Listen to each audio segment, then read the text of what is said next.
The following parts are included in the ERIS-1.1 Spatial Light Modulator Kit. A quick start guide. The ERIS-1.1 driver unit with attached phase-only display and device mount. A USB with USB-C flash drive containing the SLM software and manuals. A magnetic display mount. A 12-volt power supply and cable. An HDMI cable. A mini USB to USB cable.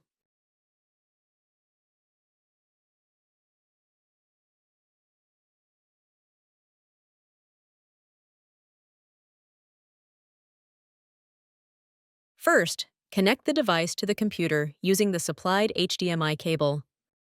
Then, connect the power supply to the driver unit.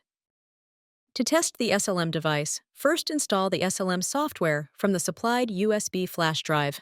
Start the HOLOEYE SLM Slideshow player software. A device detection dialog pops up, which indicates possible conflicts with the graphics card or system settings. If everything is configured right, the device detection will automatically close after a few seconds. If there are any conflicts, the according settings will be marked in red. To adjust the settings, click on the Configure Device button. The following configuration dialog suggests possible settings. To apply the selected settings, click on Change Mode.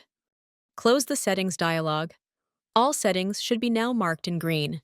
Click on the Use Device button. Now click Files at the menu and select New Slideshow. You can actually use any image for this initial test.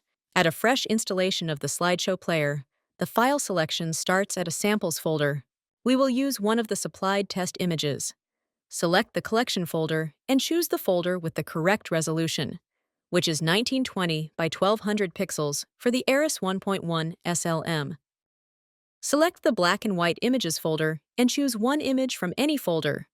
Click Open. The following dialog allows you to edit your slideshow or image like steering, focusing, or flipping the image. For now, just click OK. Now hit the play button to address the image on the SLM display. To check if the SLM is working properly, place a linear polarizer on the display and turn it until you can see the addressed image. Alternatively, you can also make this quick test without the need of installing any software by manually checking and adjusting the graphics card settings and using any image viewer to address a test image. To check your graphics card settings, right-click on the desktop and select Display Settings from the context menu. Select Extend these displays from the Multiple Displays select box on the top right. Confirm the settings by clicking Keep Changes. To check the resolution of the SLM, click on the second monitor and scroll down to the Resolution select box. Adjust the resolution to 1920 by 1200 if necessary. To test the SLM display, open any image file in an image viewer. We use the Windows Photo Viewer. Switch to full screen mode, using the arrow on the bottom right or by pressing F11. Now, move the window to the SLM display by pressing Windows plus Shift followed by the right arrow key. To bring the image back to the main screen, press Windows plus Shift followed by the left arrow key. Windows is now configured to properly address the ERIS SLM. Now place a linear polarizer on the display and turn it until you can see the addressed image. These quick tests work for all ERIS display versions, no matter which wavelength range they are optimized for. To use the SLM for phase modulation, additional settings may be required as explained in the next video, ERIS 1.1 Spatial Light Modulator Configuration.